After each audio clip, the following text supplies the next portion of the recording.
join a little bit later. But I see Dr. Otive Ibuzo, founding executive director of Center LSD. Sir, if you're on the call, just put your thumb up. Yes, I'm here, Agambe. All right, sir. And so he's going to speak on the Electoral Act 2026 and its implication for free, fair, and credible elections. We also have the power of civil society networks in advancing governance reforms by Dr. Hussaini, Country Director of CARE International. I don't know if he's here on the call. Okay. We have international partner support for democratic governance in Nigeria by Dr. Chichi Aniagolu, Regional Director of Ford Foundation, and Matthew Ayibakuru, Governance Advisor, FCDU. I don't know if any one of you is on the call. Yes, I'm here. I'm on the call. This is Chichi. All right. Thank you very much.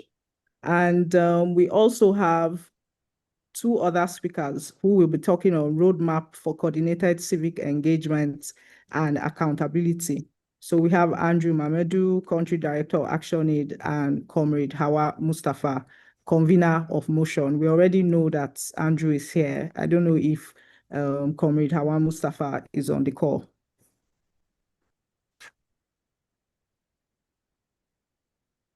Okay. So I think we have two people now, or three, who have confirmed being on the call. So I would like to call on Dr. Otive Ibuzo to walk us through the Electoral Act 2026 and its implications for free, fair, and credible elections. The total time for this conversation is 90 minutes. We don't intend to keep you any longer than 1 hour, 30 minutes. So we will take maybe the first three speakers, and then if there is any Q&A and interaction, we can take that and then move to another session. So I'd like to give each speaker for this session 5 minutes, and you also have another 5 minutes for a right of reply. And I would like to also plead with our participants that you can also use the chat if you have any questions, if you have anything you want to add while the speaker is going on. Thank you very much. Dr. Otive, over to you. Thank you very much, Agambe. The topic I was given to speak is the Electoral Act and its implications. Electoral Act 2026 and its implications for free, fair, and credible elections. I was hoping that Wisely will speak before me and talk about because he was supposed to focus on the Electoral Act. And then my thoughts, because the time is short for 5 minutes, to focus on the implications. But now that he has not been able to start, I will just spend just like 1 minute on the Electoral Act. We're all aware of what happened in the Electoral Act. But the key point I want to raise there is that the electoral reform in Nigeria has evolved incrementally through successive acts, 2002, 2006, 2010, 2022, and now 2026. And each of them seek to address identified weaknesses. And, you know, for the 2026, one of the major weaknesses he was supposed to address was to, you know, ensure that the transmission of result, electronic transmission of result, is recognized in the act. But we all know what happened and how we ended up to where we are now. And it has a lot of implications.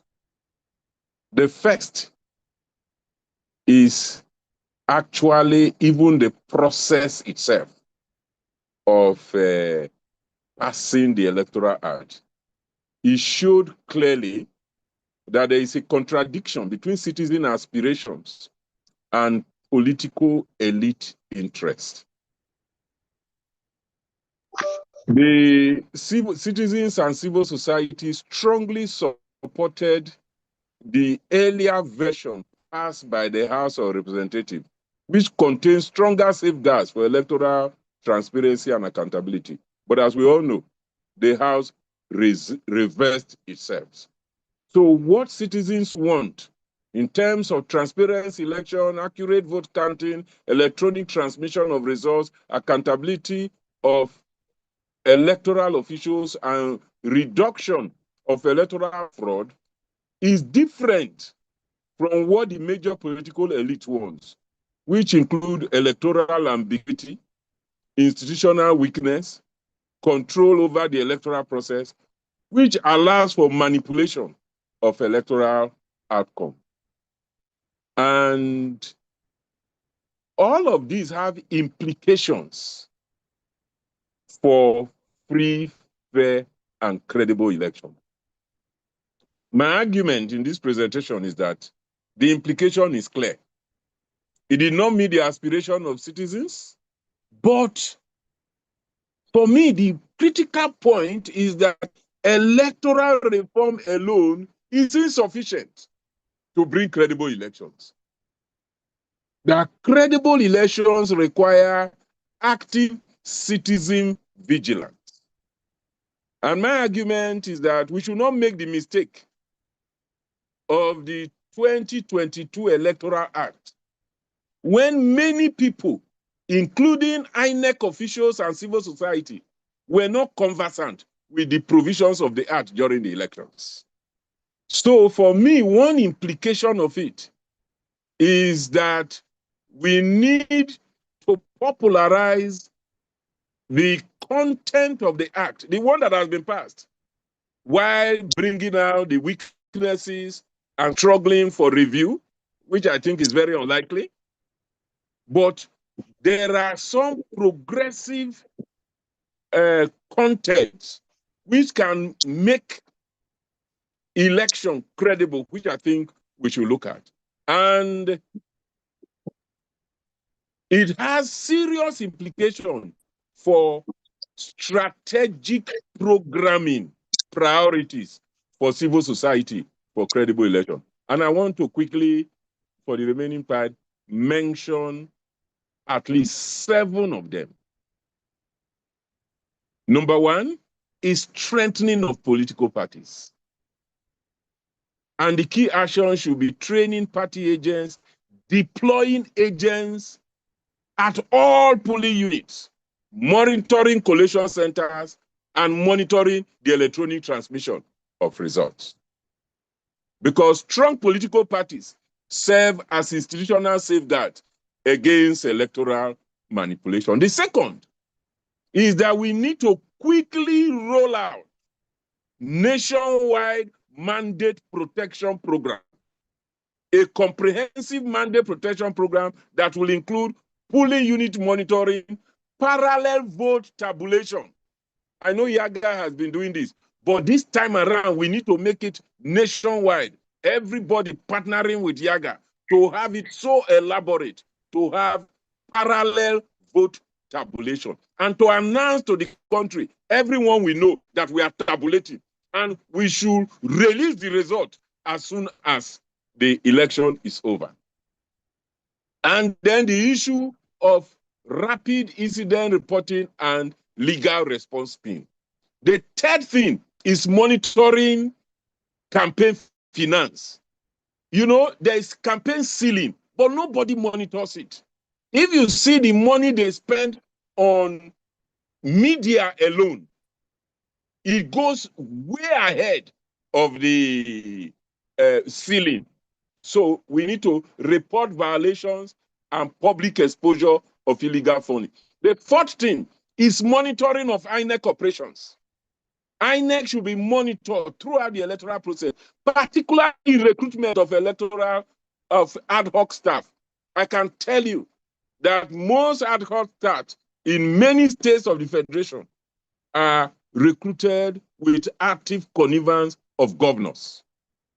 So we need to monitor that. There is a process, advertisement, interview. We need to monitor all this process. For instance, the ad hoc staff that were used in these FCT elections, I don't know, I'm not sure anybody monitored when they did the interview, when all of those things happened. And monitoring of the training procedures of INEC, movement of electoral materials and logistics management. Then the fifth thing is the huge challenge we have our democracy, that of voter turnout. 2023, 27%.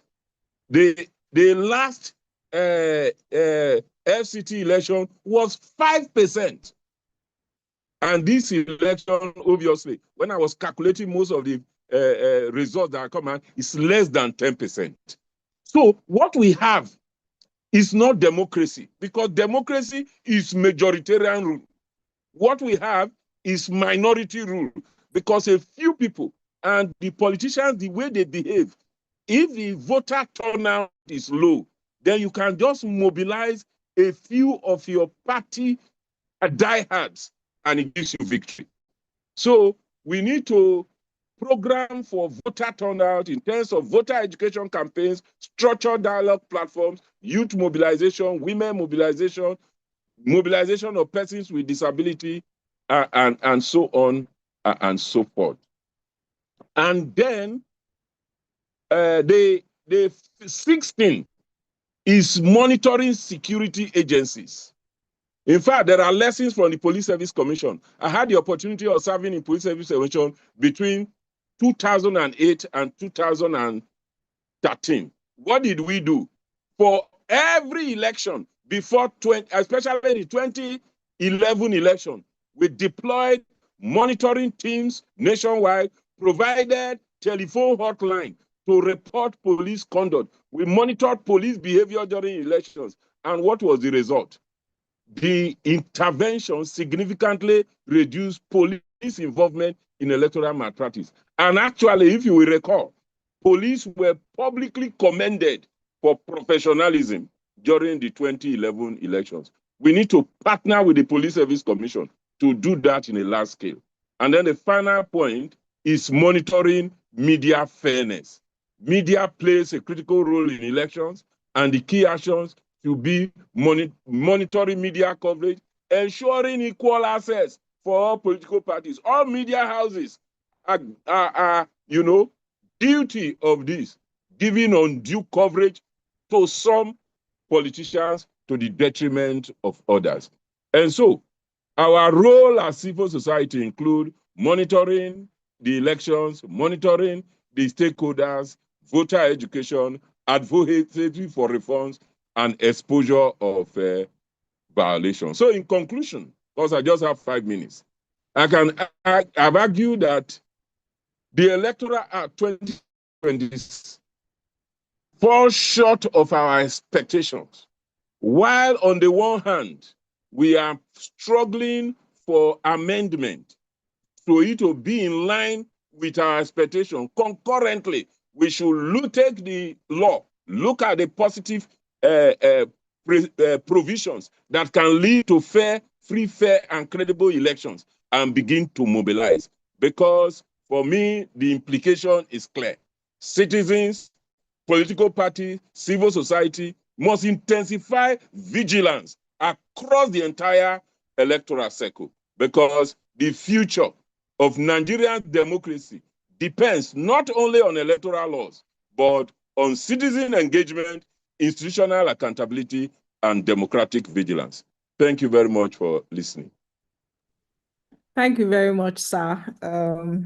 That was very, very insightful. And you've taken us, as in, straight to one of the outcomes of these meetings, which is, of course, to strengthen collaboration among civil society actors and also to commit to coordinated follow-up actions. And you've given us so much to think about. And while you were speaking about monitoring INEC ad hoc staff yesterday on the field, one of the things we noticed was that there was this assistant presiding officer who was wearing a jacket of INEC and of course had the tag of a party agent, which, confirms what you're saying about many of the ad hoc staff working for INEC being party members and things like that. Thank you very much. I would like to call on Dr. Chichi Anyagolu at this point to unmute and start her presentation. You're welcome. Thank you. Good evening, good afternoon, good morning, everyone, depending on what part of the world you're calling in from. Thank you, ActionAid, Motion, Situation Room, for organizing this, this event. I think it's an extremely important conversation that we should be having at this point in time in our democracy. I want to start by, first of all, congratulating civil society for the hard work that you have done so far. If not for civil society, we wouldn't even have democracy in the first place.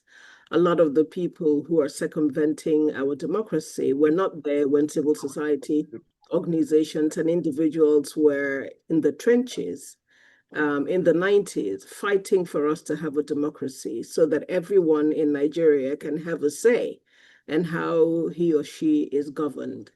23 years later, it's sad to see that the level of apathy in our electoral, our voting has become even worse than where we started from. But I think people like Otive and there's people and Andrew and the rest of them, have better things to say in terms of what we can do about that. What I want to talk about today is how to encourage everyone who is a civil society activist to be to recognize that elections and democracy is part and parcel of their work. I know a lot of people feel, oh, I'm doing health, so I'm doing education, I'm working on HIV, I'm working on gender, so I'm going to leave the election and, and fighting for democracy to those who are in good governance. But I want to remind everyone that the reason we are facing the challenges we're facing in every single sector in Nigeria is because of our elections. It's because of the leadership and the fact that the leadership is not beholden to the people. The beauty of a democracy is that it is a top-down and a bottom-up process. People who lead, but with the fear and the recognition that they will have to return to those who are led to ask them for their votes. In a situation where that is not the case, in a situation where the leaders do not feel beholden to the people, do not feel accountable to the people, they are not going to address the challenges that we have, whether it is in health or in education, or in gender or whatever. So it's everyone's responsibility in civil society to be part and parcel of safeguarding and enhancing our democracy. So when people are called out, I think it is important for people to recognize that democracy is not just something for the few, it's for all of us. It is also for those who are leading. Because today they feel that, it's in their interest to circumvent the rules because they think that they will always benefit from circumvented rules. But if we look at the history of this country, since the return to democracy, those who are in power, years ago, can't even get into the corridors of power today and do not stand a chance because the rules are not free and fair. If they had agreed and if they had done what was right 10 years ago, 20 years ago, and we had watertight electoral processes, they probably will stand a better chance today of getting elected if they were interested. You and I will stand a better chance of being elected if we had elections, that were free and fair. It benefits everyone. Those who are in the Senate or in the House of Reps today who think that, let's create all these loopholes so that we can protect ourselves. You recognize that the nature of godfatherism is that it is very transient. 1 minute you're in, the next minute you're out. The only thing that really safeguards anyone is a transparent system. And if you follow the rule works for everyone. And so for me, it's important that we recognize that we remember that this democracy is at the heart of the work that every single one of us does. And we should also recognize that donor funding is dwindling. There's also a lot of, apathy on the side of donors who are feeling that they have been funding things for years and years, and there are no, visible impact. And so countries are withdrawing their funding. Countries are feeling that, apart from the apathy, of course, they'll have their own challenges as well. So we have to make sure that with whatever it is that we have now, the time is getting shorter and shorter. The resources are getting smaller and smaller. And so we need to make sure that the resources we have now really will work to ensure that we have a government that listens to us, so that the issues that we're addressing as civil society can get the impact and the results that we want, that will enable other people to be interested in continuing to fund us. And so I'm appealing to everyone who is here. I know that we are tired. I know that we have done this over and over again, and the results seem to be getting worse and worse. But I tell you that there is nothing bigger than perseverance. And we must take a leaf from our West African brothers and sisters. We see how much the Senegalese have stood, the Fort Macky Sall, the Fort, all the people who came before that, and they continue to fight. And today they have a better democracy than they had 10 years ago.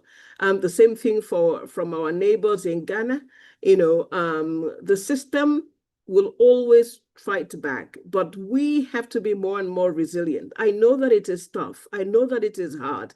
I know that it is tiring. And those who do it want to do exactly that, wear us out. Part of the strategy is to wear us out. But I think that what we need to do is to ensure that we continue to renew ourselves. And one of the things to do is to make sure that many more people, so it's not just the governance people who have done this for years and years, that those who are working on HIV, that those who are working in health and education, that those working in agriculture also recognize that this is something that they need to come into, so that when the people from the governance NGOs are getting tired, those from health and education can prop them up. I'm asking that we continue this struggle. It is not just a struggle for an abstract democracy out there. It is a struggle for every single one of us to live in the kind of society we want to. Every single day we see our people die on their way to Europe. I heard the horrendous story of a young man, who eventually made it to Europe, but he had been in the sea under the ship for almost 12 days and was drinking his urine throughout that period. And in the end, and by the time he got to Australia, actually, he had kidney failure. Why would that happen to a country flowing with milk and honey?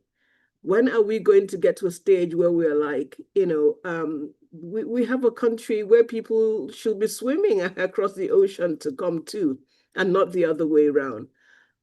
But those countries were not built on gold. It was also citizens who fought. Women fought in Europe and in America, to vote.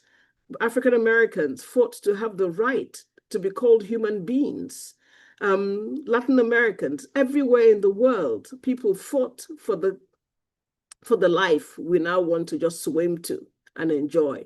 We can build the society that we are, not just for ourselves, but for our leaders, who themselves do not understand the importance of building a society that they too can be proud of, so that when they leave this country, they can be treated with the dignity that comes with being leaders of a country. I thank you for your time, and I hope that we will continue the struggle and we will continue standing in solidarity with one another. Thank you very much. Thank you very much, Dr. Chichi, for the words of encouragement. I'm sure everyone agrees here that we have to continue the struggle. And I'm sure they are not ready to give up right now. I do agree with you. Many of these politicians do not try to create a level playing field for others to participate in until they have lost their seats.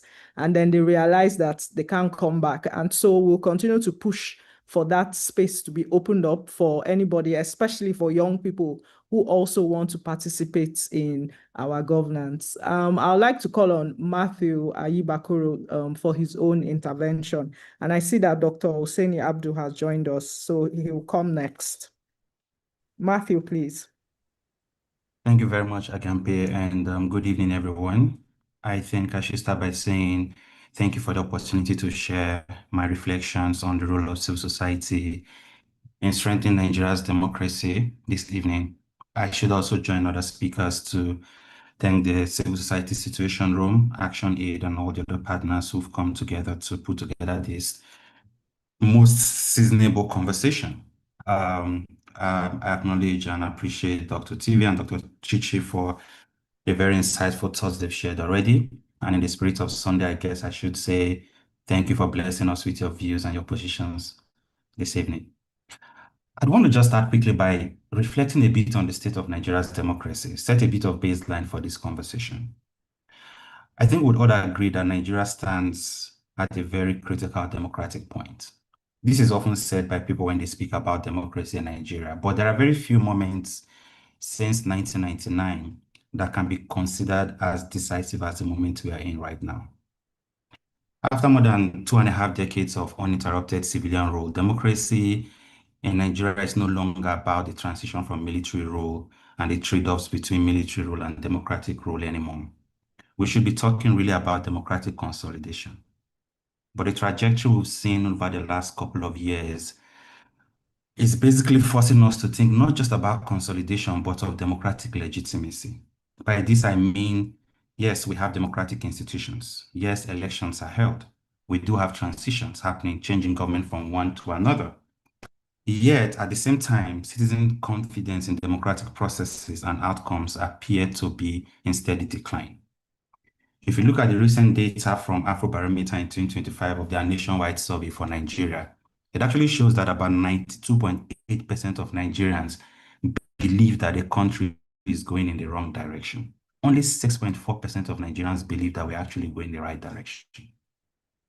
More disturbing from a democratic perspective is the fact that about 53.7% of Nigerians believe that it is actually legitimate for the armed forces of Nigeria to take control of government where our elected leaders abuse their office for selfish needs. And a similar 53% of Nigerians also believe that democracy has major problems, as against similar questions in the survey that asked them if our democracy has minor or no problems at all. The further breakdown of this data reveals that 80% of Nigerians have little or no trust in the president or the executive. 81% have little or no trust in the National Assembly. 81% have little or no trust in INEC, and a whopping 73% have little or no trust in the courts. In fact, it's not just about the people in power. 73% of Nigerians also have little or no trust in opposition political parties. The particular institution that actually suffers from the least level of distrust is the army. Only 53% have little or no trust in the army. If we zoom out a bit and think about global assessments of Nigeria's democracy today, Freedom House continues to classify Nigeria as only partly free, and that is the definition of a country where the systems function procedurally alone, but struggle substantially and substantively in areas such as accountability, rule of law, and inclusion.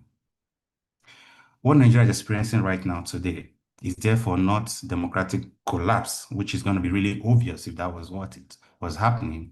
It is something more subtle, and in my view, something more dangerous.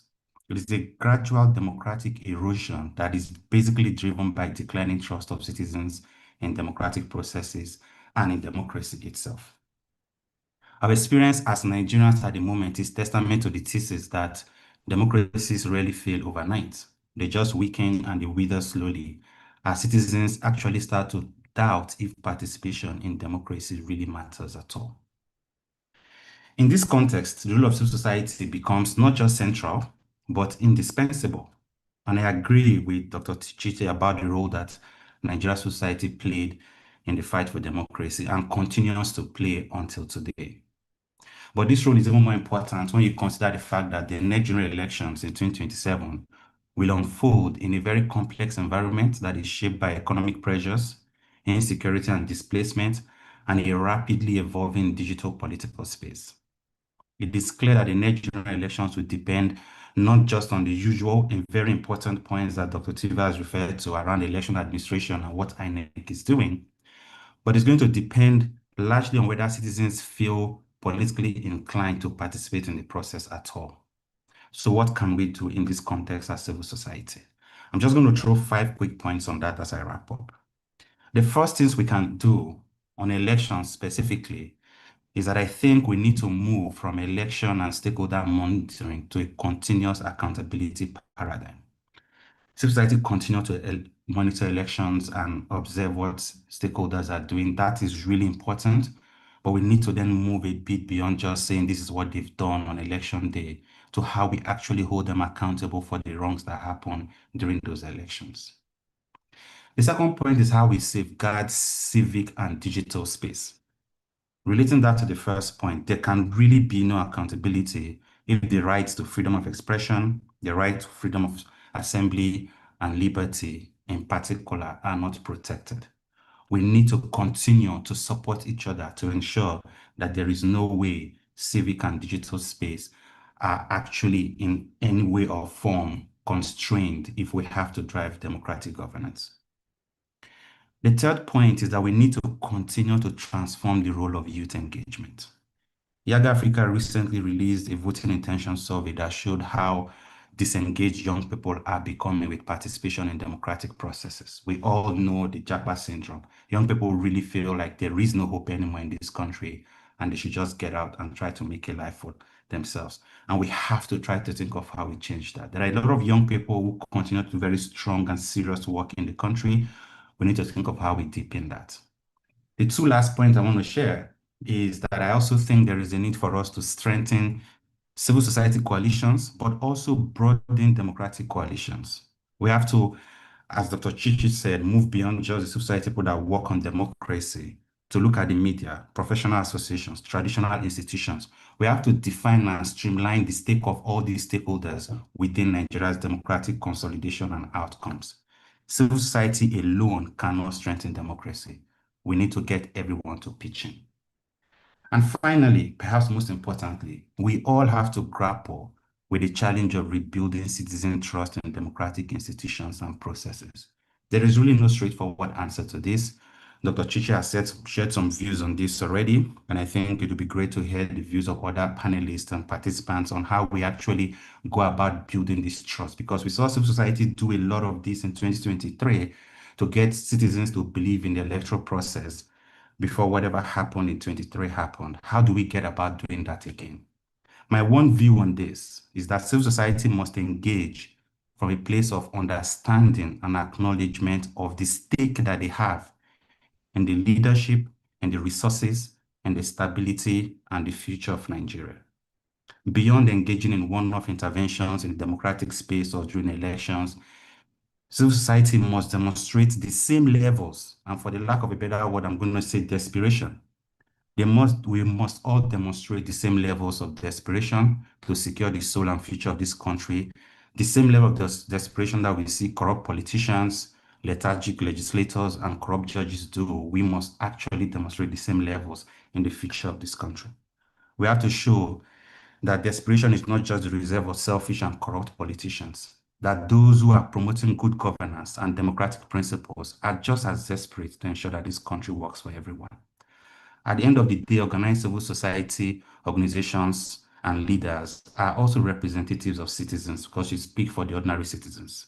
We have to rationalize that representative responsibility by demonstrating the sort of fight and determination that will make the young person on social media in Lagos, or the young person listening to the radio somewhere in Taraba, or watching the TV somewhere in Yenagoa to believe that there is still something to fight for in this country. We all have to try to ensure that we that have the loudest voices and platforms show the sort of struggle for improved democratic governance that other citizens can queue behind. And I think a good bit of this good work is done already. We continue to deepen it to see how we improve the outcomes of democracy for the future of this country. Thank you very much.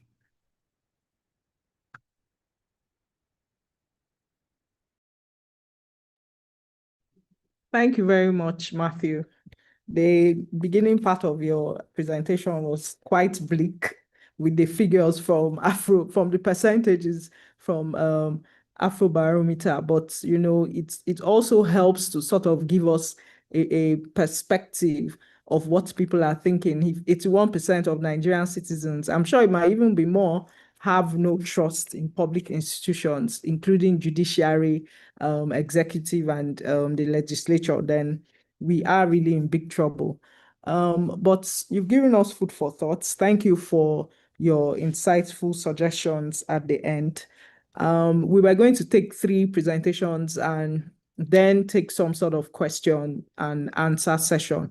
But I think we can take Dr. Hussaini Abdul's 5 minutes presentation, and then we can do a bit of that. But please, I see that people are making comments in the chat box. You can also put your questions. Thank you. Dr. Hussaini, you can unmute and give your presentation. Thank you very much again, P, and thank you, colleagues, for inviting me to be part of these very important and yet interesting conversations. A difficult time for all of us and for the country, discussing our democracy, the trajectory of this democracy and the state of events. I think Chichi did summarize some of those thoughts. There is a high level of despondency and cynicism within the system, and that itself is not necessarily uninformed. There are objective realities of the people, and many times such realities reflects how we relate to our situations.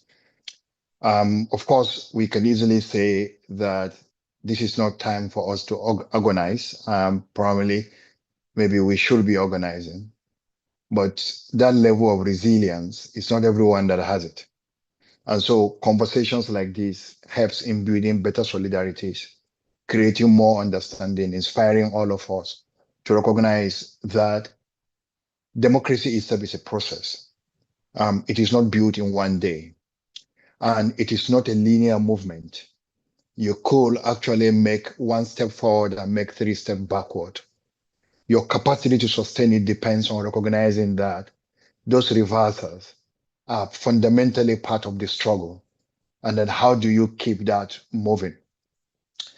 For those of us who are involved in these struggles all through in the military rule and the transition to democracy in 1999, our conversations between 1999 to 2000, 2001, too, were largely on the fact that, oh, this is a nascent democracy, and that probably we don't have a democracy yet, we have a civil rule.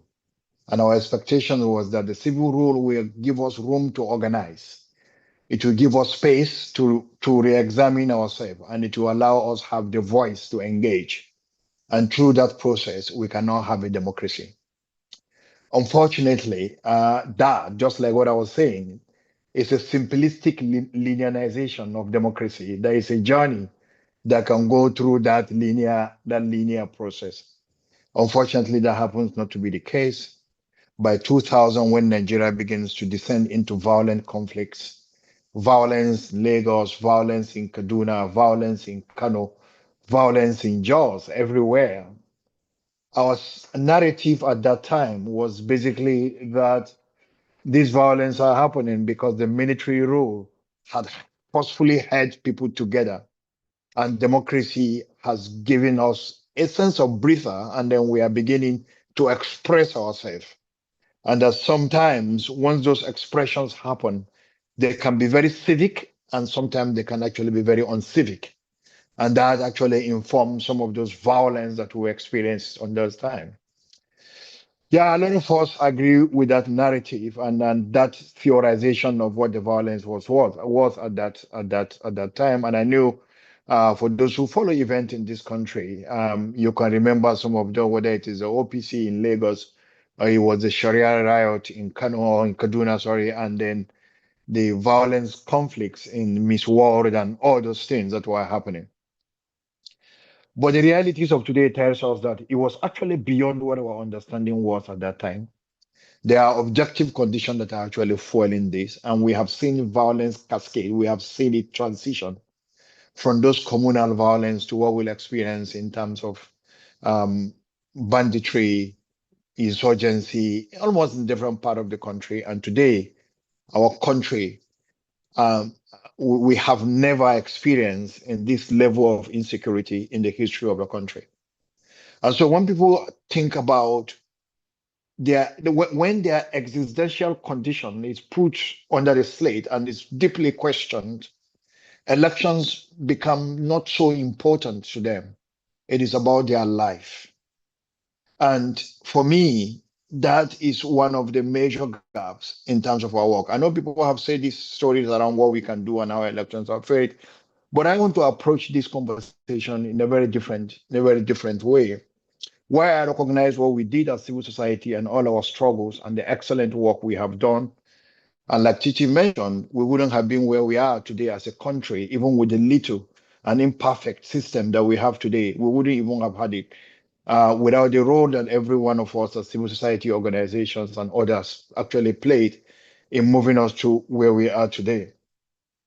But one thing we need to recognize is also that democracy or elections are actually not ends in themselves. They are means to an end. So elections are very important element of democracy. But democracy itself is a means to an end, which is about improving the social economic conditions of the people. How is that impacting on your life? How is democracy putting food on the table? And I think democracy hasn't done that in our context. It has deteriorated our condition. And I think the extent of our engagement, a lot of us are involved in different kinds of work that borders on the lives of the people. But the intensity of engagement, and like what someone said earlier, the desperation that we see when it comes to our conversation on elections, we don't see that much. And this is with due respect to the excellent work that people are doing in their different corners. And so when we want to transform the conditions of the people, and we think elections will do that, I think it's an error. As important as election is, it's actually meant, yes, to get us the right people who can help to drive the situation. But we live in a country where Democrats are not the one running your democracy.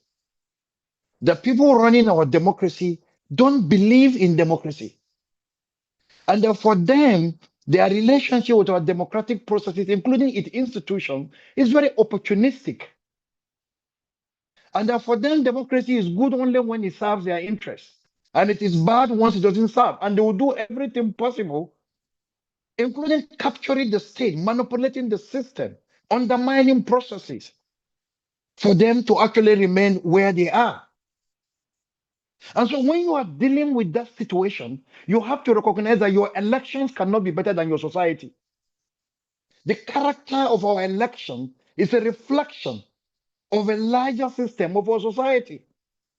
That doesn't sound nice to say, but my sense is that we are having a conversation as colleagues here, as friends, as comrades in this space, that we can talk boldly and as openly to each other as possible. Maybe this will reawaken us to understand better how to engage the system. Our system is rigged, and as it's currently constituted, it cannot give us better than it is. So our relationship with the system must change. It is not your simplistic advocacy of legislative engagement of doing the legislator. It's not, the structure is not designed to serve democracy. It is actually designed to protect the ruling class. And so when we engage, and I respect everything that every one of us do, And I'm not saying that I'm not trying to say, oh, what I'm just trying to say is that let's look beyond the ordinary. Look, we have seen examples of countries, yes, Senegal, right, okay, Bangladesh, Nepal. There are several examples around the world where we have seen citizens wake up to hold the system accountable and transform it. It doesn't necessarily mean that, oh, things will become excellently better, but Bangladesh is just running with elections. And look, things can come up tomorrow in Bangladesh in 5 years' time, things go bad again. It doesn't mean, but it sends a message. That's the example we're giving about Senegal. The people pushed out Abdoulaye Wade. Wade was pushed out and put in Macky Sall. Macky Sall was the main person at that time. Sall began to behave like Wade. And then people say no, and they push off Sall. How does this work in the context? It works in forms of movement. It does not work in form of isolated individual organizational structure. It works around an idea and an ideal and galvanize people around that to change the situation. And when we build movement are not designed or on the basis of neutrality. Oh, we are civil society. Oh, we don't. No. Movement is you galvanize people, you capture people's imagination under a particular idea. And whoever joins that doesn't matter. Because what matters is your whole objective. What do you intend to achieve? And I think this is what we need to do. How do we connect more? And as people have talked about this whole thing, the struggle for democracy in Nigeria is not only the struggle of civil society organization. It's not. As important as we are, civil society organizations, a lot of every other organization and institutions are important in this. Nigeria is one country where the middle class is so aloof from the political and the economic system. And nobody should tell me here that Nigerian middle class has been muzzled out. There is no middle class. There is not this. There is not. I don't think I don't buy that anymore. Poverty is deep, no doubt about it. But the level of poverty across the country differs, and there are demographic categories that are doing better than the other. And so we are not all at the same lowest level of economic condition. So some people who are living at the basic minimum and barely surviving, and there are people who are actually in between those who are barely surviving and those who are up there. And that we need to find those socio-economic conditions, connect our work with those things. The private sector is very important, particularly in the country that has been going through massive economic liberalization, that thinks that only the private sector can improve our socio-economic condition. So why should they be benefiting, be accumulating profit and all that, and then the economy and the politics remain unimportant to them? How are we connecting with that? How are we connecting with that space? We live in this country where the richest Nigerian or African has suddenly become an activist because his business interest is being threatened, and he became a very important activist who actually wants to shape the direction of the economy. What are we doing? How are we connecting with those spaces? Because for me, democracy has its strengths, but we all know that in the last 20 years, the liberal democracy has been put on the slate, not just in Nigeria, but all over the world. The biggest collection of literature on democracy was in the last 20 years. If you move beyond the classics, where democracy is being reinterrogated, reinterpreted, and the questions are being asked globally. Because after the third wave of democratization, this was what was happening. So in our own case, that we transition in the late hours of that third wave of democratization, our approach to it should be significantly different. And so for me, colleagues, it is good that we are taking elections seriously. It is good that we are engaging INEC, but I think that the INEC is not the only institution of democracy. We need to engage. We need to question how our economy is being governed. We need to question how social polarization in this country is being managed. Because with deepening polarization, it's even very difficult to get civil society to work together. You may actually think it's politicians that are polarized. I don't think so. Polarization is very deep, even among civil society organizations. If we don't transcend that polarization, we cannot even work together. We can't even work together. So I think, how are we dealing with those questions of polarization in the country? Massive, and in fact, it's been put, this polarization has reached a very existential level. Check the narrative everywhere, the kind of conversation we're having everywhere, how divided we have become, and all those things. So that we need to deal with. There are institutions of government that we need to engage. That even when we work on our elections, we observe elections, that we don't just rest until another 4 years or 3 years, which is 1 year to the next election, because we begin to reorganize for elections. I personally have questioned the idea of every elections, which we are having new electoral law for every elections, without even perfecting this very imperfect one. We are already thinking of a new electoral law, and this has been the trend since 1999. And don't get me wrong, laws are very important in our society, but I also believe that values are important, and that you can't run a democracy, because democracy is not simply about institutions. Democracy is also about values. So what kind of values drives our society? And then no matter the strength of your laws, your institutions are as strong as your values. You don't have the right people, you don't have the right values, those institutions will collapse. What are we doing? How are we building those? How are we building that institution? How are we building the right culture that can sustain our democracy? So for me, I don't want us to romanticize this issue. What I need us to do is to challenge ourselves, to look at things differently. It's a period of introspection. To say that, look, we have run the last almost 25 years of this democracy, that it is important for us to reappraise ourselves, to see where we are coming from. What did we get right? What are we not getting right? How do we change our trajectory? How do we change our approach in dealing with these issues? This is our country, is our only country for some of us. We have no any other options. But this country and how we work to sustain this country is very important. I don't think Akpabio is more important than me in this country, even though he's a Senate president and could dictate anything.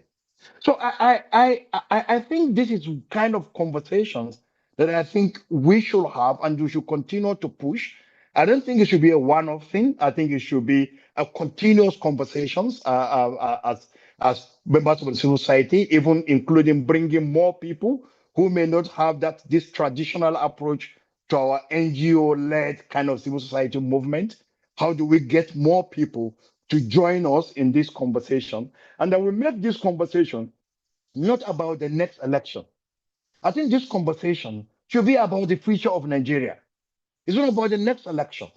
Because if you make it about the next elections, what we are going to be having is this whole concern and despondency, or how things are not going on right, No, next election is important, no doubt.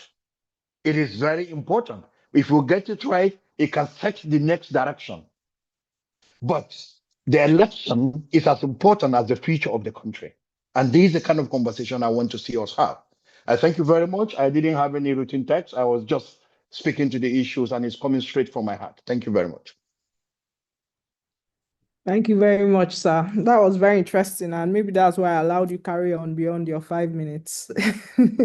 But thank you. I can see that a lot of comments in the chat box. You raised very germane issues about the future of Nigeria, and I think these are conversations we have in different parts of our own like personal lives, the issue of lack of values, how we need to actually sit down and think about ourselves as a country. Who is a Nigerian, and what do we really mean when we say we are Nigerian? What are the things that we hold dear in our hearts? And of course, definitely our leaders are a reflection of the people.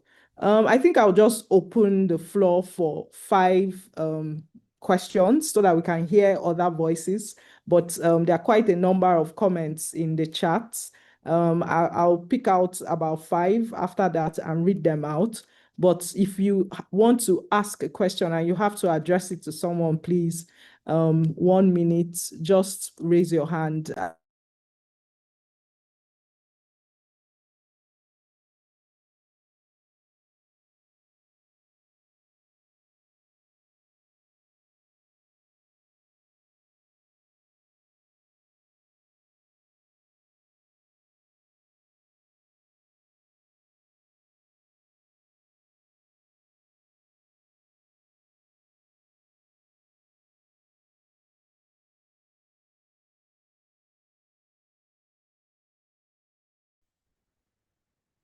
You're muted.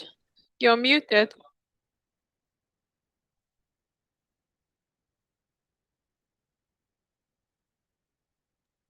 Sorry about that.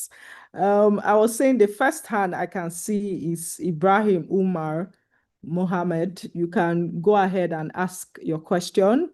The second person is Chibundu Uchegbu. But let's take Ibrahim first. Please unmute yourself and go ahead.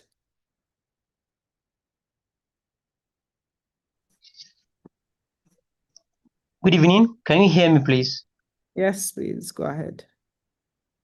Good evening, everyone. Thank you, Action Aid, all our speakers. This is wonderful. And my own is just regarding Dr. Hussein Abdul, talking about the value. So as Nigeria is a kind of country that with diverse values, irrespective of tribal values, cultural values, and ethical values. So which kind of value specifically is Dr. Abdul is talking about regarding the democracy? That's my question. Then my comment is seriously, democracy I think is going to is moving to extinction. Like is moving to a place where we are losing democracy. We are not practicing democracy. Rather, what do we call it? Dictatorship. Because what happened yesterday in area council elections, FCT, is a mess. It's a mess. While the current FCT minister is moving around to polling unit like an INEC official. For what reason? Saying that he's observing election. This is something that we need to stick on. And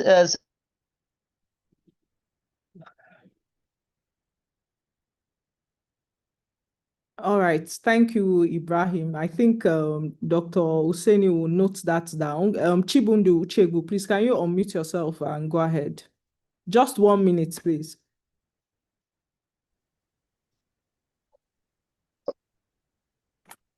Good evening, everybody. My name is Chibundu Uchegbu. I'm speaking from Owerri, Imo State.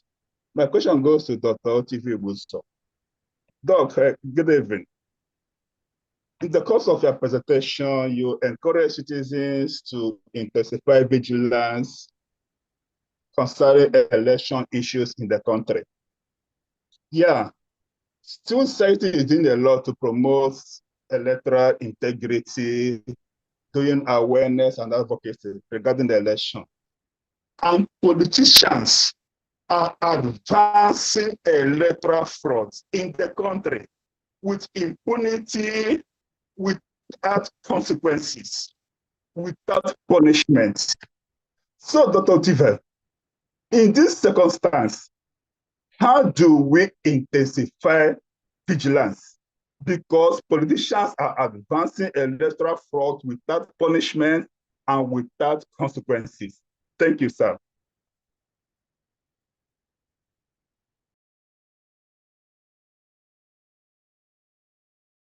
All right, thank you very much. Abdul Rahman, you're next.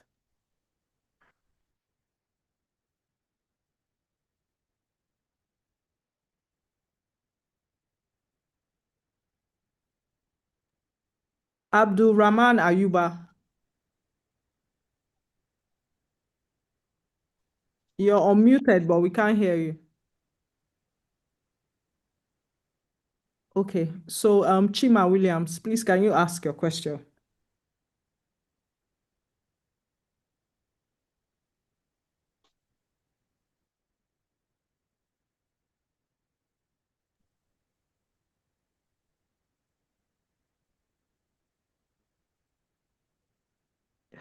Okay. Ruth Aigbe, can you ask your question? Good evening, everyone. Good evening, everyone. Good evening. You hear me? Good evening. Okay, thank you very much for this opportunity. Thank you for this topic for today. My name is Ruth Aigbe, and my question is directed at Dr. Chichi. You mentioned the worrying trend of international donors withdrawing from Nigeria due to the lack of tangible progress. So as a director of strategy for an institution focused on women's leadership, I see this as a call to develop self-sustaining accountability models. So in the absence of external funding, what is the most viable strategy for CSOs to maintain the struggle without compromising their independence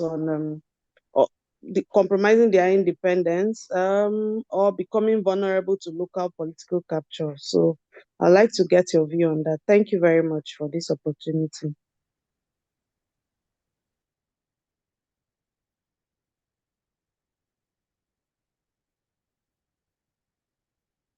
Okay, so we'll just take one more and we'll let our speakers respond and then we'll go back to our presentations.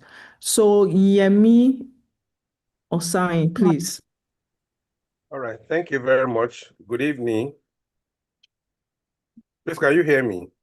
Yes, we can. Go ahead, please. Yeah, two questions or two contributions, and any of the speakers could respond. The first one, which also came out from the last presentation, is how, the democracy we are practicing now is also causing a lot of injuries for the private sector. And so, so that is an ally that the civil society needs to work with. So how do we operationalize this? How can the CSO sector or constituency build very strong partnership with the private sector so that we can, we can confront this issue and, be more effective in our engagement? Then the second question is the fact that the political class is united, but we are divided. So for the civil society, when I say we, I mean the people. So how do we, I think a challenge to the civil society is, how do we build a united people who is able to stand and resist, some of the, what we see now? When I say resistance, it doesn't mean, taking up arms, but using our number, using our spread, to curtail the excesses of the political class in Nigeria. Thank you. Thank you very much, Yemi. So I'll just hand over to Dr. Otive first, Dr. Oseni, and Dr. Chichi. So Dr. Otive, please, you can respond to the question from Chibundu. Okay, thank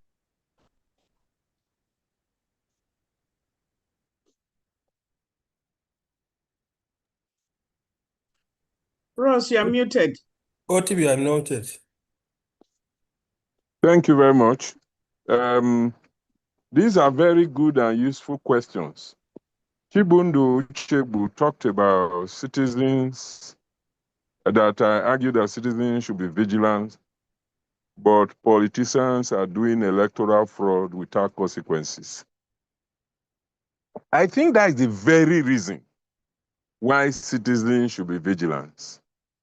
Because the reality is that politicians will always behave in ways that will be to their own interests if there are no consequences.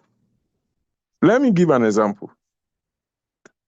In the United Kingdom, members of parliament are allowed to go out, have meetings, and go for lunch, official meetings, get the receipt, come back to parliament and claim the money. And they were doing that for many years without anybody checking the accounts. And so members of parliament were not going out with their girlfriends. And in fact, some of the bills will be in their girlfriend's name, and they will come back to parliament and collect the money. Until one day, they opened the bus, and it led to many people resigning from parliament. In the UK, that is just about 10 to 15 years ago. So accountability is key, and citizens can hold leaders to account. Now, if you look at it very well, there are 5 main mechanisms of accountability in every society, especially when you talk about financial accountability that were very poor. First is internal mechanisms within relevant ministries, departments, and agencies. Second is legislative oversight. Third is independent institutions. Fourth is media. And 5 is citizens. So citizens are key.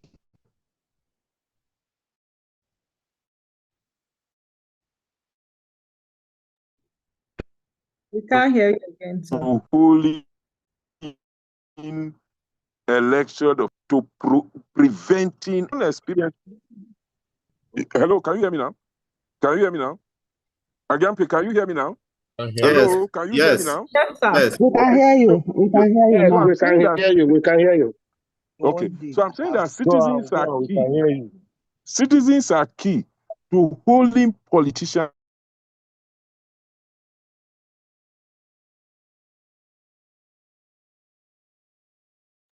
OTB, you are muted. You are muted.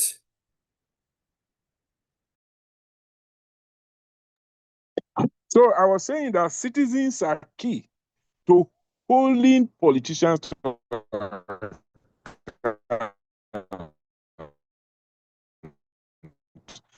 and citizens are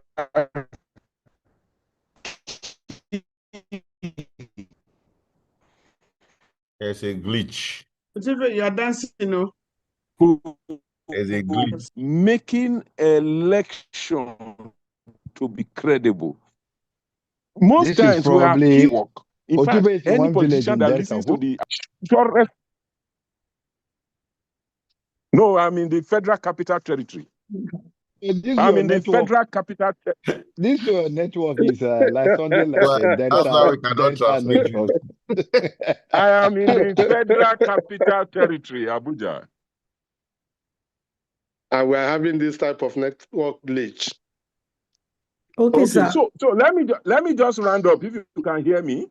Yes, we can. Yes, so I'm saying that citizens are key to holding elected officials to account.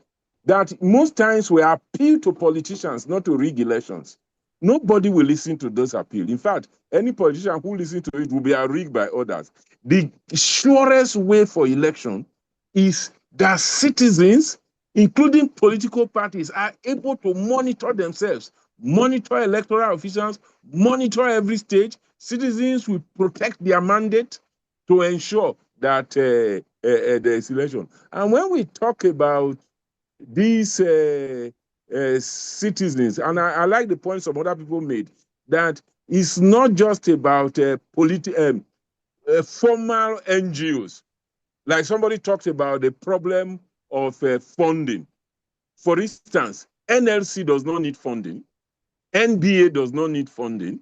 They have dues. There are organizations. The Christian Association of Nigeria does not need funding. The Pentecostal Fellowship of Nigeria does not need funding. So in Nigeria, and as we go forward, and I like the point that Hussaini made about not just focusing on the next election, but focusing on our country. With the kind of mobilization we need to do must go beyond the traditional NGOs. That is the only way we can make reasonable impact across the country. Thank you very much, sir. Dr. Hussaini, I'll hand over to you. There was a question from Yemi, and he spoke about how we can operationalize, the conversation with the private sector that you raised. How can NGOs operationalize that partnership with the private sector? I think you can answer that while you're answering the question that was addressed to you. Okay, thank you very much, Jampe, and thanks. Those are also very good questions. The private sector is a very important player in this country, and for anyone who has been following the trajectory of our economy since 1986, the state has been weaning itself off major economic activities, and we've gone through massive privatizations. And we've seen massive growth in the private sector space. Increasingly, we have actually seen government telling us that basic services cannot be provided by even government alone, that we need the private sector. So private sector have taken over education, private sector have taken over our public health service provisioning, particularly in the urban areas across the country. We've seen huge corporate institutions emerging. Our banks are largely private sector owned, unlike what we used to have about 30 years or so ago. The commanding heights of the economy, against even the provision of the Chapter 2 of the Constitution, have actually been privatized. If you check from electricity to petroleum, these are key issues in our commanding height of the economy that have actually been privatized. So, but what we are seeing is that there is no accountability in that process.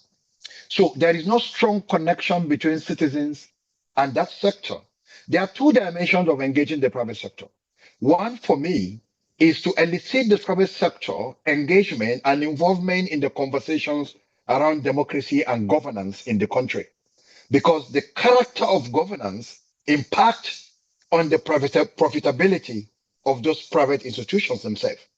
Even though, again, on the reverse side, the disorder, the abuses of the governance of the governance system also benefit some part of this whole private sector. Therefore, the second layer of engagement of the private sector is to also hold them to account. So you engage them in terms of building solidarity to deepen governance, which means how do we move, how do we have our own conversation as civil society, how are we drawing their interest, how are we connecting governance to the quality and the character of their businesses and the profitability of those businesses. So we need to connect governance or lack of it with the business sector. Generate that interest. And I give you an example of, and I'm just giving that very loosely, how Dangote, for instance, in the last 1 year or so, 2 years or so, had become more or less an activist, addressing press, mobilizing citizens, and through different means in generating support against probably some of the policies of the government. So, and there are many other private ventures like that are quite important in this kind of engagement. So we have to engage them in that way. But we also have to hold them to account. We have to hold them to account as well. And in the process of holding them to account, we get to connect with them. Why should you, for instance, privatize electricity, particularly the distribution side of it, and you are still pushing massive resources, government resources into that space, public resources into that space without accountability and without the right services. What are we doing about private universities that have emerged, massive in number, but yet over 90% of university intake is still in the public university? They have just about 10%. And you have more private universities than you have public universities now in the country. Or health services. Look at our public health. The number of hospitals that have been emerging in the last year and the lack of accountability in those institutions. So these are the two ways for me. One is in terms of solidarity, to get them to engage government and we can mobilize them. The other is for us to hold them to account. And that for me too is very important. The other question someone asks is about values. And what kind of values am I talking about? I'm talking about civic values. I'm talking about democratic values. I'm not talking about your own cultural values. Of course, some of our cultural values may have resonance with democratic values, and it's important to recognize that. And some of these values include popular sovereignty. No, recognizing the power of the people. How are our politicians respecting that? Equality before the law, rule of law, participation, accountability. These are key values of democracy. And so when you run a system that does not believe in that, no amount of law will get things right. So our laws can help us in getting those things, but again, we have to build the right political culture that can actually help in building the right values. Because what keeps systems, what sustains systems are values, these basic civic values. But when you cannot even have a conversation, when you can't discuss basic things amongst yourself as citizens, there's a problem. When violence prevails everywhere, when government have no respect for citizens, when government does not even care in any way, you can protest, they are there on the street, and then the president could just sign the law where the protest is even going on. They presented the bill before him, and then within hours, he signed it and said, you go to hell. So these are basic things, because ordinarily, as citizens are protesting, what you need to do, even if the bill comes to your table, you begin to ask questions. Can I engage them? Can I engage these people that are protesting? Can I have a town hall meeting with them? Can I get to understand why they are protesting, the issues they are raising, and see whether I can get the parliament or the National Assembly to revisit this bill? So these are the values I'm talking about, the basic values of democracy, which actually shape the political culture of the country. Your prevailing political culture determines the attitude and the character of your democracy. And for us, it's important we transform that as well. Thank you. Thank you very much, sir. Matthew wants to give a 1-minute comment on this particular topic as well. Matthew, over to you. Yeah, thanks, Agampi. I was just going to say that on this point of private sector engagement in democratic conversations and issues, I think it's probably the most timely period in Nigeria for this to happen, because the most important pressure that citizens are facing right now, in addition to security, is economic pressures. And these economic pressures are intensifying citizen expectations of government, but at the same time intensifying citizens' expectations of democracy. And we cannot get out of this effectively if we do not get private sector engaged in these conversations. And the one point I wanted to make on this is that as I've worked civil society over the last few years, I think it'll be really helpful if we all as civil society members learn to speak the language of private sector. We need to show how addressing corruption, for instance, will reduce the transaction cost of businesses, will help them get licenses and permits faster, how peaceful elections, for instance, provides a stable environment for businesses to operate, not just that peaceful elections allow citizens to participate on election day. That's not what private sector understands. We need to show how effective government can provide better access for private sector to get international financing and reduce the cost of borrowing. At a point where one of the most important challenges citizens are facing in Nigeria has to do with the economy. we need to learn to frame our governance issues and our democratic conversations in the language that the private sector can understand, so that they can then start looking for easy entry points to try to support the work that we do to strengthen democratic governance in Nigeria. Thank you. All right, thank you very much. Then we'll move over to Dr. Chichi. There was a question for her. Thank you very much. Yeah, I think the question for me was around what citizens, CSOs can do to generate funds without compromising their integrity. Yeah, and what they can do to to improve the engagement with citizens. I think for me the important thing is to recognize that the money is dwindling, but there is still some donor funding.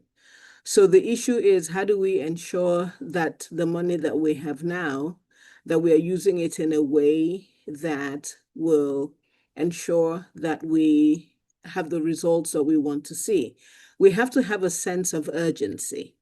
We cannot behave today the way we did 20 years ago when Nigeria returned to democracy and everybody was excited about supporting the country and donors were, donor funding was awash. We're not there today. And so CSOs, first and foremost, have to have a sense of urgency. But in terms of really being able to raise the money, it's important to diversify funding. A lot of civil society organizations, of course, depend on international donors.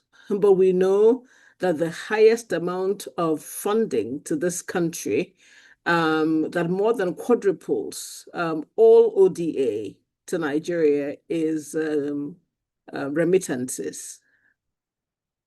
So if we know that our brothers and sisters who are abroad are sending more money into this country than we are earning from oil and ODA combined, then that is a constituency that we need to engage with and to understand how can we get them, to provide support.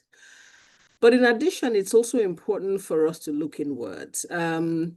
One of the best conversations I ever had was, with the president of Ashoka many years ago, when he said, when a civil society, for civil society to know that they are really a civil society organization is when they start operating like churches. In churches, people come voluntarily to churches. Nobody pays them per diem to come to church. They come into the church. They make, even though they came by themselves, they make donations to the church, not just financial donations, but donations of their time and their their skills to the church, most of the time free of charge. So if civil society, if people don't see us the way they see churches, that is a problem. It means that people don't really recognize or appreciate the services that we are offering. And so we've got to ask ourselves, are we working for the people or are we working for donors? And I'm being, very, I think, like Hussaini said, we really need to tell ourselves the home truths, if we can call them that.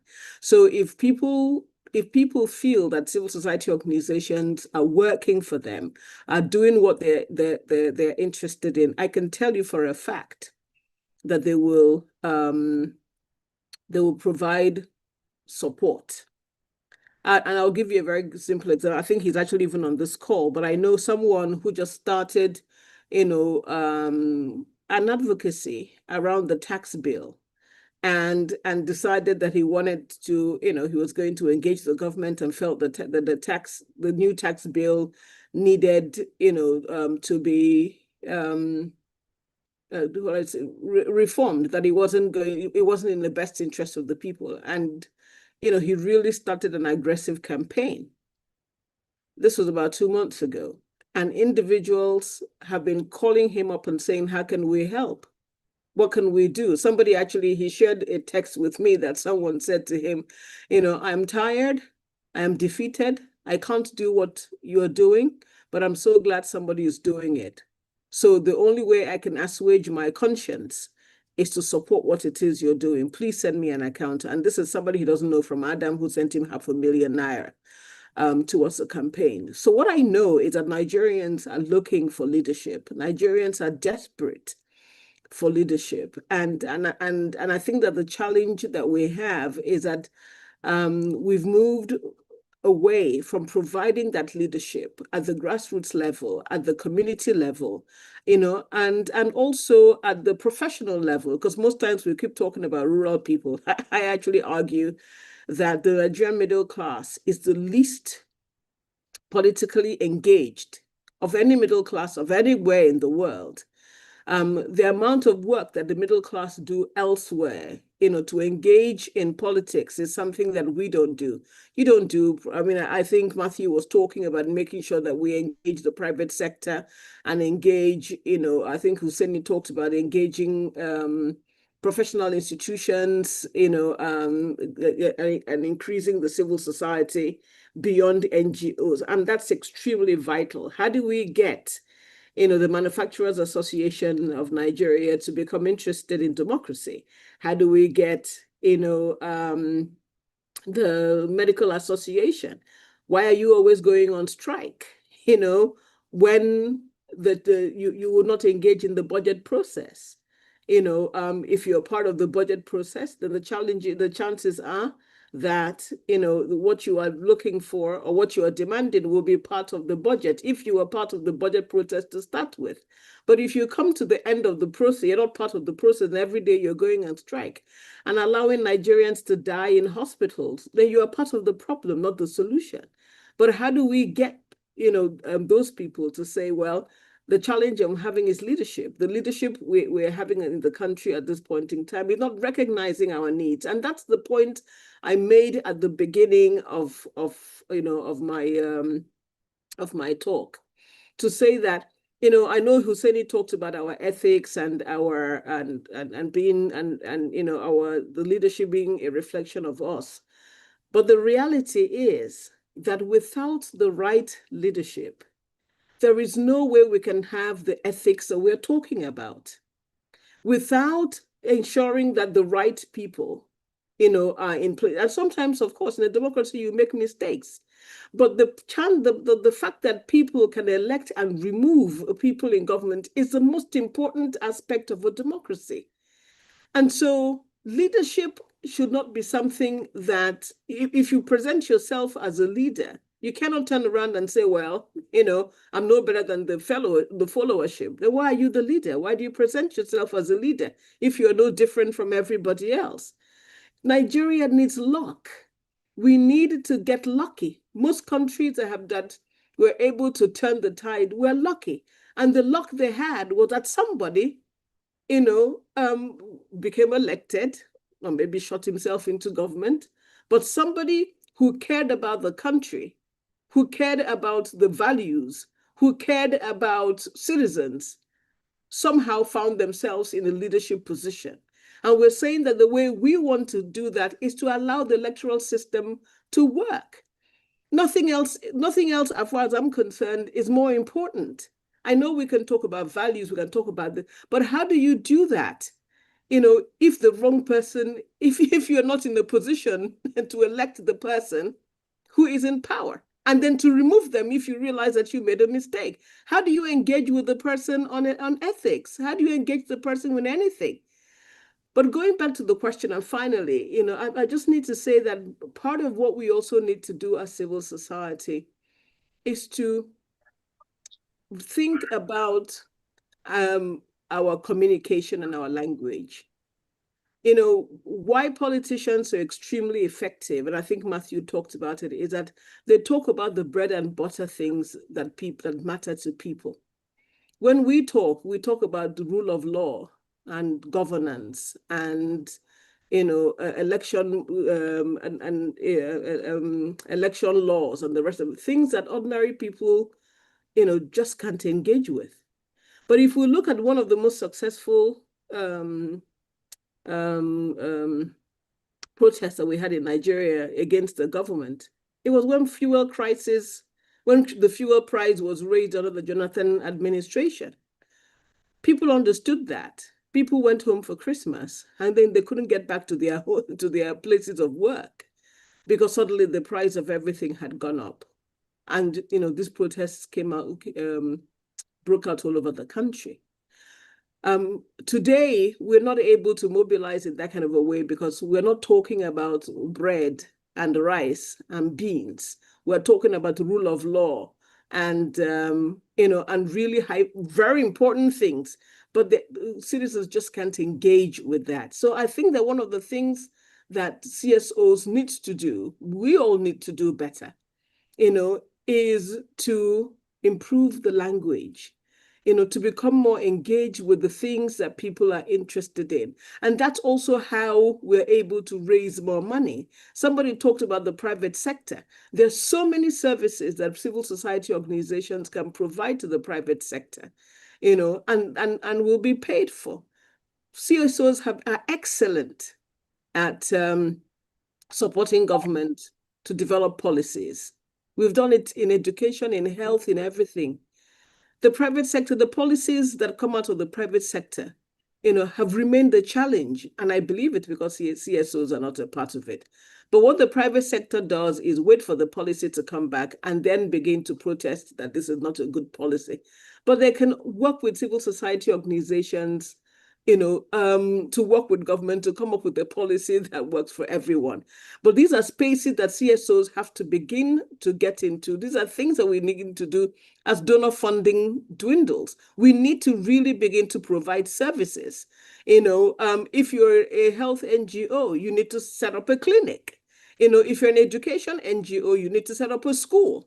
We need to start providing services that mirror what it is that we want the government to do so that we are able to show examples of what excellence is and raise resources and also be able to then get other people involved in the work that we want to do. But I think that all those things will only happen when we have the kind of leadership that we need. And that's why every single person, regardless of what work and what work you're doing in civil society, has to rally around ensuring that we have credible elections, that we have credible leadership, and that we preserve our democracy, because that's what's going to take us to the promised land. Thank you. All right. Thank you so much, Dr. Chichi. We thought we were going to end this webinar at 10 o'clock. We are now 8 minutes past 10. So I'll just allow Andrew and Comrade Hawa, who have not made their interventions, to do that in about 2 minutes each, and then we can call it a day. Andrew, over to you. Okay, thank you very much. Thank you to all the speakers, to all those that joined both here and on the YouTube channel. This is something we would continue. So looking at the conversation we had, we're likely going to have something again next week. This time around, we'll have fewer speakers and we'll have more conversation, more people in the room have raising their points and responding or asking questions. Thank you so much. So, but what is next? What's the next step for us? Who would build the cart? So where do we start from? The logical point to start from is short term and long term. So short term would be, or long term would be, how do we get other groups beyond just civil society to also the private sector, religious group, labor? So how do we get to NLC? How do we get to the church, the Muslim group?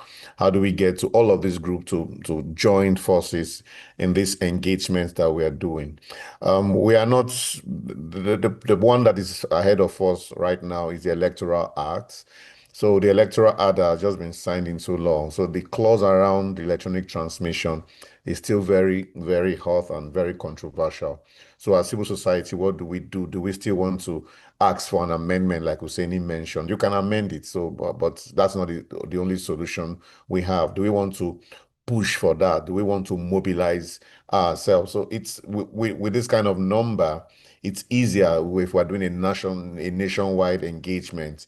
So we say each organization, you bring 10 people, 15 people, 20 people, and we all come out and we are engaging on that issue. Those are the thoughts that are in our mind. And what role would you play as an NGO? So it's not just one donor funding us at every point in time, but how do we by ourselves pick up an issue, we rally around ourselves and we pursue it so long it's around governance and we are seeing the results that we would want from it. Somebody said we can decide to go to bed based on what the president has done, all the politicians have done with regards to the electoral act, or we can decide to respond and say, no, enough is enough.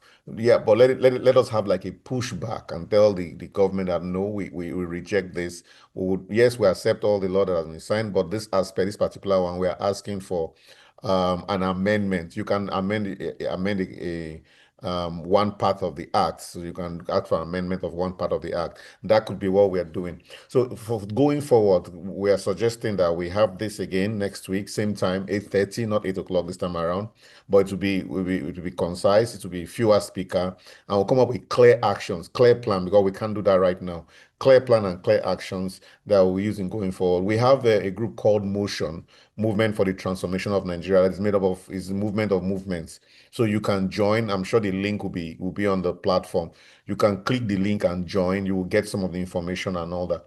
But look out for the poster for the next meeting and the speaker and the topic we'll be dealing with and the conversation that we'll be taking going forward. Thank you very much. Agyampe, over to you. All right, thank you very much, Andrew. I'm not sure if Comrade Hawa is on the call. Please, I'm if you here. are, okay, ma, you can unmute and give your intervention. Okay. So I'll make it very quick. Good evening, all. We've spent so much time, and I'm sure people are very tired. Mine is just to kind of take home from some of the presentations that have been made, and in addition to what Andrew has said, to see how we take this forward. And particularly for me, two things. The first one is around expanding mobilization, of the civil society as a movement. To go beyond the traditional civil society, NGOs, working on certain thematic areas, to also see how we expand mobilization to other interest groups. And for me, in doing this, we need to also understand we need to have a minimum agenda that is of common interest to everybody. And I think that is very important. So we as we take this forward, and then for me, the other thing also is that away from or aside from reacting to government policy processes, electoral processes, and so on, because at the end of the day, if we have a transparent, a free, fair election with accountability in the process of the election, then what? Does that necessarily guarantee good governance?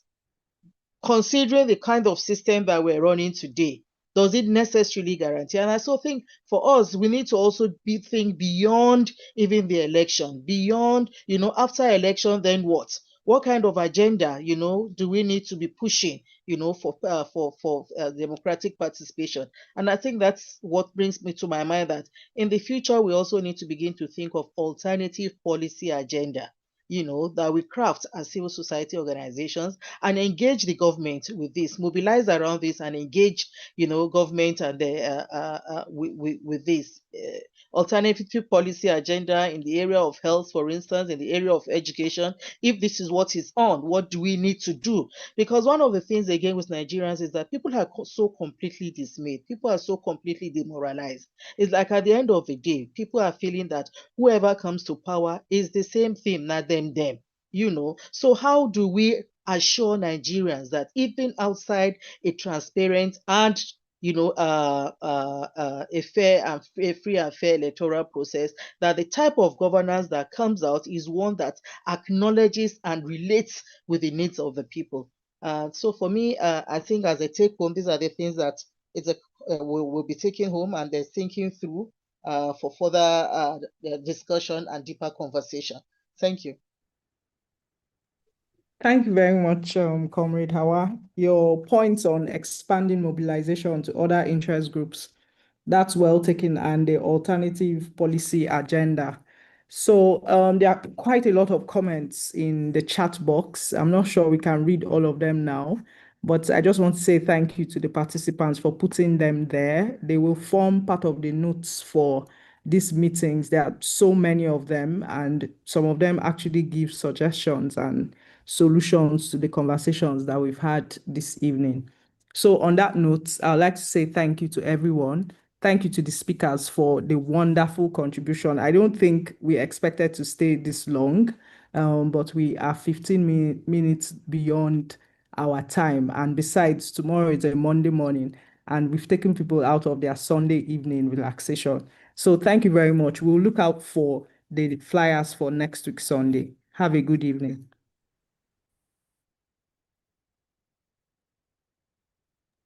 Bye, everyone. Thank you. Bye. Thank you again. Bye. Bye. Thank you. The link is not This is ready. Thank you, appreciated. everyone. Thank you, Well everyone. Thank you. Bye. Thank you, Night, everyone. And good night. Dr. Kelly, Thank you, Action Aid, for this meeting. Thanks so much. Thank you, everyone. Bye. Thank you, everyone. Bye. Rich man with his money, we now they see their face. It for crime fight. Tell me something I don't know why. Rich man go they like we are. Man go they Thank you, shine. everyone. Thank you. Good night, all.